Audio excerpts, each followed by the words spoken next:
Since 1989, Canada's first televised motorcycle magazine has been covering everything on two wheels.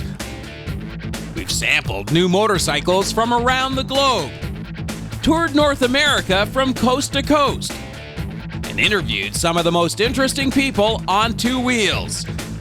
So get set to keep your right hand cranked as Toyota Truck presents Motorcycle Experience. Hello and welcome to Motorcycle Experience, the voice of motorcyclists everywhere. I'm Dave Hatch, and this week we're coming to you from Motorsport Plus in Kingston, Ontario. As for our road test this week, we're going to check out the big bore naked street fighter, MV Agusta Brutale. Also this week, we'll start to close the book regarding our ultimate riding tour diary from Newfoundland. Last week, we stopped in Harbour Grace in Conception Bay as we searched out the flight path of one of the most famous early aviation pioneers. And speaking of runways, this week it's time to make tracks for the airport, but we have time for one more stop along the way. Speaking of ultimate rides, with the score now 3-2 in our Best of 6 Ultimate Challenge series, today we'll find out how Brian handles the 6th and final challenge at the Sandalye Motocross track near Ottawa. Plus, later on, Aliki will file another installment in her Learning Curve series. This week, she's off to the shops, while our roving reporter, Paul Connert, will meet up with another faithful viewer out on the open road. But first, we start the show with our ride, or better make that rides of the week. MV Agusta's big bore street fighter, the Brutale, and its sibling, the Brutale RR.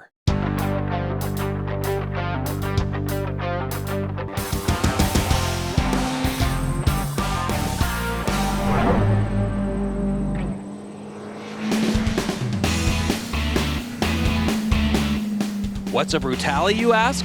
Well, translated from Italian, the best I can tell is it means rough, tough, brutal. But one look at this naked sports machine and I'd like to add powerful and sexy to the Canadian definition. At the heart of the Brutale is one of the largest displacement engines ever built by MV Agusta, a fuel-injected 1078cc inline-4 with radial valves, reported to deliver close to 145 ponies. And in an effort to keep the rubber firmly planted to the tarmac, MV Agusta has added 8 levels of selectable traction control. Speaking of suspension, the Brutale's chrome moly steel tube frame is mated to a Marzocchi 50mm upside-down fork and a Sachs single rear shock out back, both multi-adjustable. Of course, the RR version comes with a few more high-tech tricks, like an adjustable steering head and monoblock Brembos. This pair of street fighters certainly aced the tail of the tape, but do they deliver the goods? Well, thanks to the nice folks at Shannonville Motorsports Park, we were able to give these MVs a proper workout. And here's what one veteran motorcycle journalist and one pro road racer had to say after going a few rounds in the saddle. Basically what we have is a sort of a regular version and a deluxe version. So the issues over here, different geometry and adjustable steering head, which is a nice feature, but not necessary maybe for the street. The Brembo brakes over there are lovely brakes. These are Brembo monoblock, and these are Steve Crevier level brakes. These are beyond lovely, and they are super, super powerful. This has some carbon trim. I think the mirrors and the turn signals are slightly different in terms of the way they're integrated. The suspension is a little more sophisticated. So this is, and this one has a few accessory items, like for instance this retro suede seat, and the first MV Agusta I ever saw that I rode had a suede seat back in the 70s, so that's a homage to some of the earlier design. So very similar bikes, but this one is a little more sophisticated, a little more in the way of bells and whistles, maybe a little bit more performance. The reason that these bikes work is they are a performance motorcycle, a true modern sport bike, but in a layout that's a little more comfortable, a little more practical, certainly a lot better around town, a day-to-day short distance traveler. So you don't get the full-blown race replica and you don't deliver the bike with all the body work and everything, but on the flip side, much more practical, a little more comfortable, maybe a little nicer for a passenger, And also you can access the performance a little bit more because of that supermoto, sit-up, street fighter, whatever you want to call it, riding position. And of course, the thing that anyone who's ridden a modern sport bike that has the trim level of the street fighter is it's really fun. From the moment you let the clutch out, it is lots of fun. I've had a few other naked bikes out in the track, and I often a little nervous because the ground clearance isn't quite what I'm used to, and very often you get to the second corner and all of a sudden you're scraping foot pegs and everything. So yeah, but this, boy, I tell you, by the time I went around the second and third corner, there's no issues with ground clearance. This is a very roomy bike. It's got nice wide tall handlebars, so you can use a lot of leverage to get it turned. So yeah, I was initially a little bit apprehensive, but by the time about the third corner came around, I was comfortable. This has got great power, and it's completely linear, right from idle right up to redline. No glitches anywhere, nice and smooth everywhere. And like the F4, this has got the most amazing slipper clutch. So, when you go to downshift to turn 2 here, you just downshift, drop the clutch, no revving the throttle, it just is beautiful. I really like the riding position. The riding position is a little bit more upright than a pure race replica bike. There's lots of room between the seat and the foot pegs. The foot pegs are adjustable, the rear brake, the gear shift, everything's very adjustable. But it's a nice upright riding position with wide bars, give you a lot of leverage to turn. But one thing I've found, especially with this seat, is that it plants you right in the middle. And if you want to sort of lean off the side, the shape of it is really nice. You know exactly where you are. It isn't a rolled edge. It's actually got a little bit of a lip here. So it's really nice. You can get into a corner, get your seat planted on the seat. You know exactly where you are. I was getting on the second lap, I had my knee down in the corners with it, which is pretty cool for a street bike. It's a pretty cool bike. I mean, definitely it's a street bike. This is no, racer replica by any means. But I tell you, it's for me, it's more comfortable being. I'm over 6 feet, and a race replica bike gets a little tight through between the seat and the pegs, and often the handlebars are a little much of a reach. And if you're doing a 10-lap race or a 15-lap race, it's good. Because it gets the job done, but if you're going to spend more than about half an hour, this is what I'd want to be on. And I think anybody who wants a bike that they can, go out for an evening, go out for a day-long cruise, bring it to the racetrack and do lap days. I bet somebody put some nice sticky tires on this, you could probably run near pro superbike lap times on this, and then put the mirrors back on and ride it home.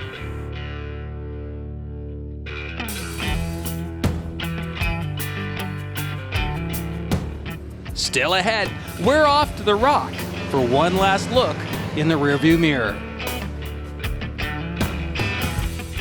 Portions of Motorcycle Experience are brought to you in part by Honda, BMW Motorrad,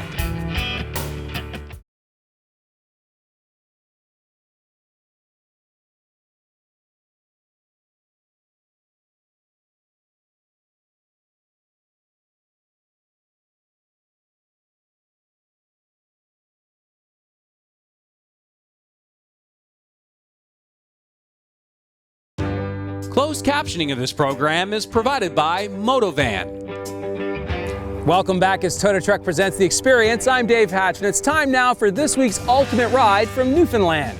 Today, Norm and I are going to pull over in Harbour, Maine, and check the rearview mirrors.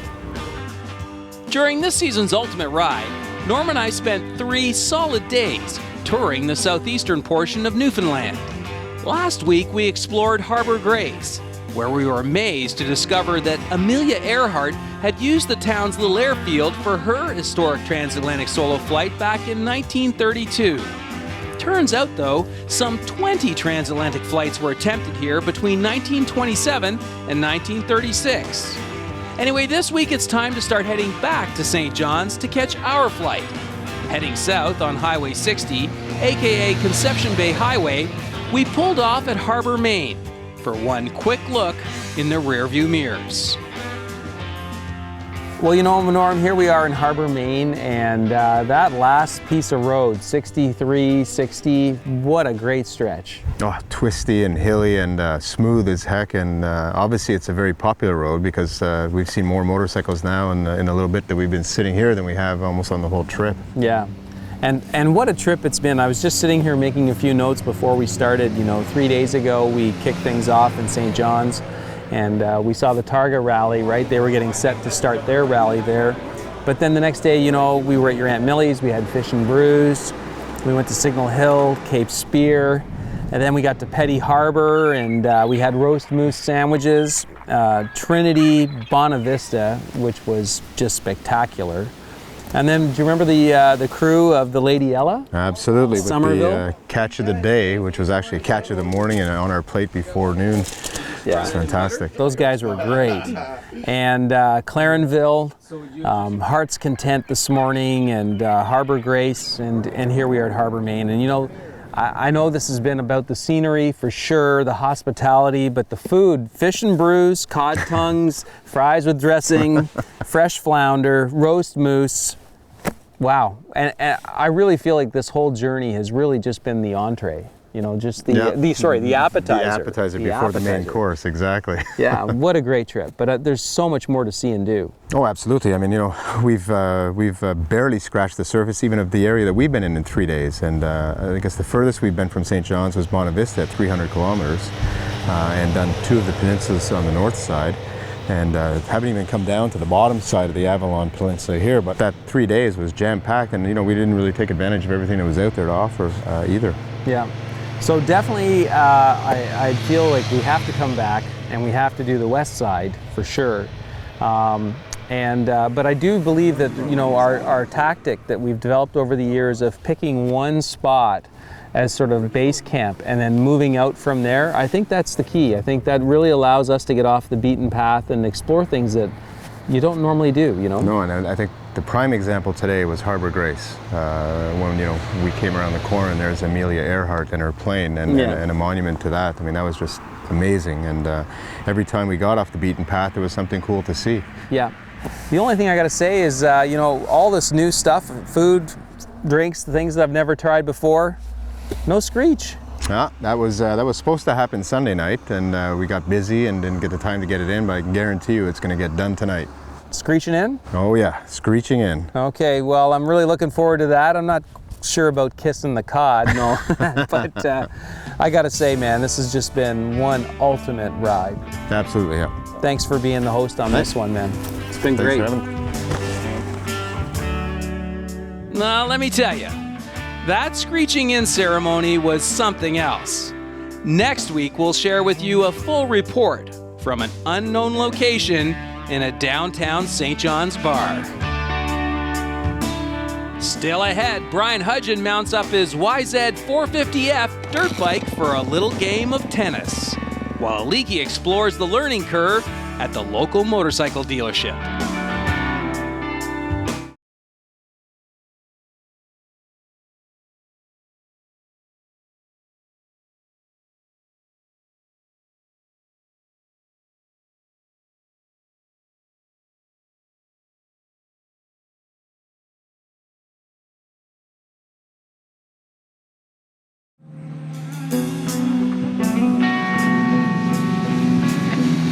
Welcome back as Toyota Truck presents The Experience. I'm Dave Hatch, and it's time now for the learning curve.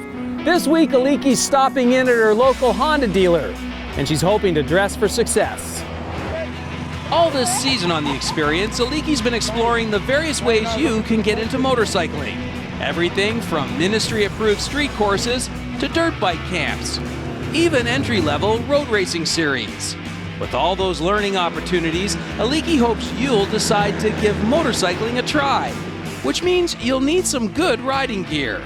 So this week, she's headed off to her local motorcycle dealership to get some tips on how to dress for success. So Barry, what should a new rider look for when purchasing motorcycle gear? Safety equipment is the most important thing, Leahy. Okay. And I like to start at the top. Let's protect your head. I always recommend a full face helmet. It gives you full face protection. When you're choosing a helmet, make sure that you have it on in the store for about 15 minutes. because fit is very important. You don't want it too tight, you don't want it too slack either. Colour is a major issue. If you like style and colour, there's all sorts of different colour options, but also make sure it's DOT stamped on the back. Right. So my brother has a helmet in the garage that's been sitting around for a while. Is that a wise idea for me to borrow that helmet? It's not a wise idea, no. With helmets, you need to keep current, you need to keep safe. If you ever drop a helmet, change it. It's made to protect your head once. Okay. Moving down, we come to your jacket. Jacket is very, very important. It has to fit very snugly. You can cinch it in at the sides to make sure that you're getting no drafts up the back. I always recommend that you sit on a bike, because as soon as you stretch out your arms to hold the handlebars, you'll see if the fit is right. You get all sorts of details on the jackets these days. Reflective is always a safety benefit.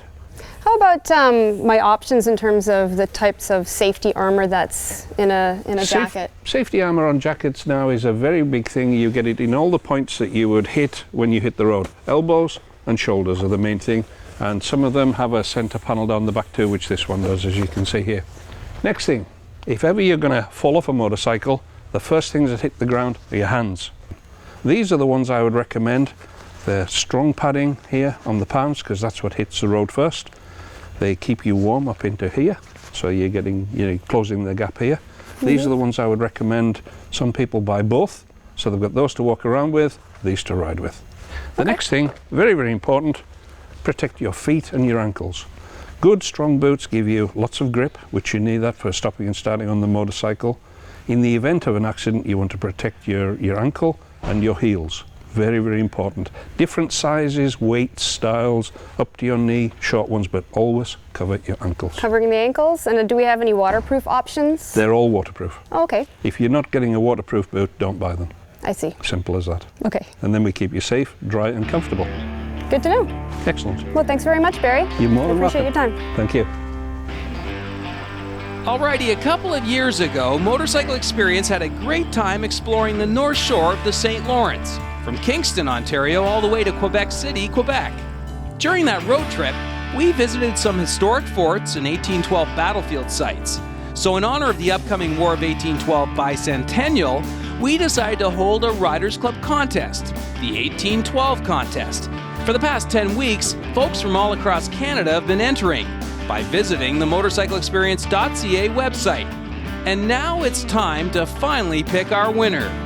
As you know, this year we're giving away a very exclusive MV Agusta prize pack full of all kinds of goodies, including a full-face helmet.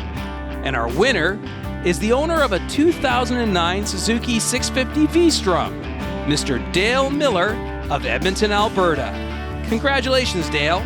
Judging by your email, you're a serious adventure rider. And soon you too will have some nice MV swag and a new helmet to enhance your motorcycle experience. Nicely done. Alrighty then, next, Brian Hudgens says our ultimate challenge is some kind of a racket. Stay with us.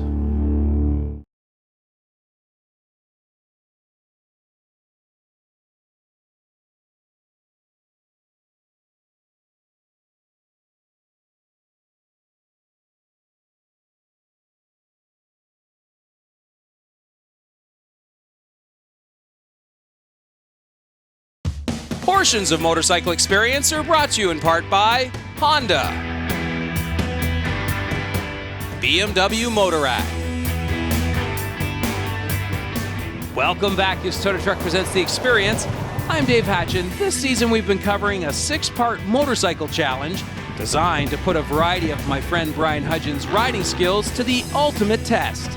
With the score now 3-2 after last week's motocross shootout, we return to Saint-Denis, just south of Ottawa, for the 6th and final challenge.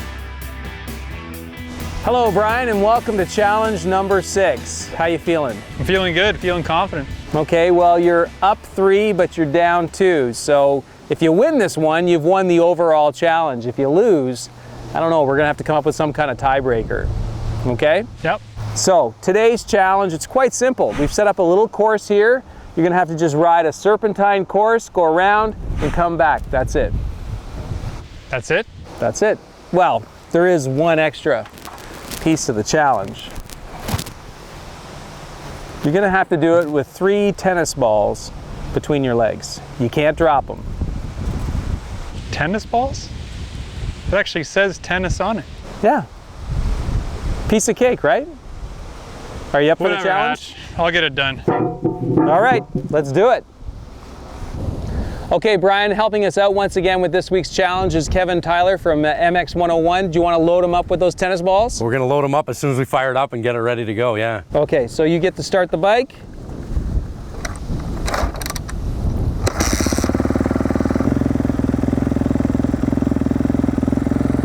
Okay, 2 on the right, 1 on the left. All you gotta do is just go down and back through the cones. Don't drop any.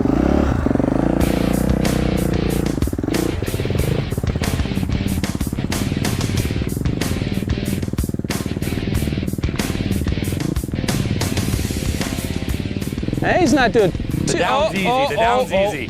One just slipped down between Yeah. the frame. I don't know if that counts. It's the back. There's one. One down. Two down. That's a definite fail. That would be a fail. Okay, so clearly you had a little bit of difficulty there. So what we're going to do is we're going to get Kevin Tyler once again to give you some advice on how to approach this challenge. Okay, so there's 2 main things in this challenge that we're working on. So one obviously is gripping with your knees. Lots of riders tend to ride with their toes open on a motocross bike, sort of a little bit duck feet out, which makes it extremely difficult to grip with your knees. So we're going to turn the toes in a little bit so that you get a good solid grip with your legs, and gripping obviously the whole way down, the whole way back, as well as looking where you're going. Sounds very silly, but a lot of riders on-road, off-road don't look far enough ahead to where they're going. And when you're looking very close in front of the motorcycle, you tend to lose balance very easily. And as soon as you lose balance, of course, obviously, the balls come tumbling down. Great advice, and I guess we can apply that both to the dirt and the street, right? Absolutely, absolutely, yeah. I mean, gripping the bike, it takes into a lot more muscles and core strength with yourself and the bike being one, as opposed to just trying to hang on with your fingertips. Okay, so remember, grip with your knees and look far ahead. We'll give you one more shot of the challenge. You ready? I'm ready. Okay, let's do it. All right. Fire it up.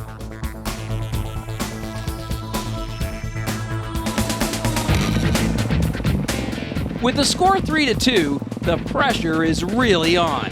Be sure to join us next week to see if Brian can apply Kevin's tips. All I can say is, right about now I bet Brian wished that he had bigger tennis balls. Well, that's it for this week's program, folks. We're all out of time, but be sure to join us next week. You want to see this final round in the Ultimate Challenge. Makes me laugh just thinking about it. Anyway, we leave you now with Paul Connard. This week he's up in Bellefontaine, Ontario. So till next week, keep your feet on the pegs and your right hand cranked. Bye for now. Dave, I'm here with one of the most experienced motorcycle riders in Canada today. Ed here has been riding for almost 70 years, and he's riding one of the fastest motorcycles in the world, the BMW 1000RR. Ed, you're in amongst all these other vintage motorcycles. Why are you riding this bike? Well, because it's new and it's very, very fast. I like that because, as I say, I used to race years ago, but it's beautiful. Ed, you used to race at the Isle of Man. Now tell us what that was like. Well, I raced the Isle of Man in 1953, 54 and 55. I only finished once, and that was in 54, because I didn't have a backing of a dealer or a manufacturer, and it's cost a lot of money. Ed, what do your friends say about you riding a motorcycle like this?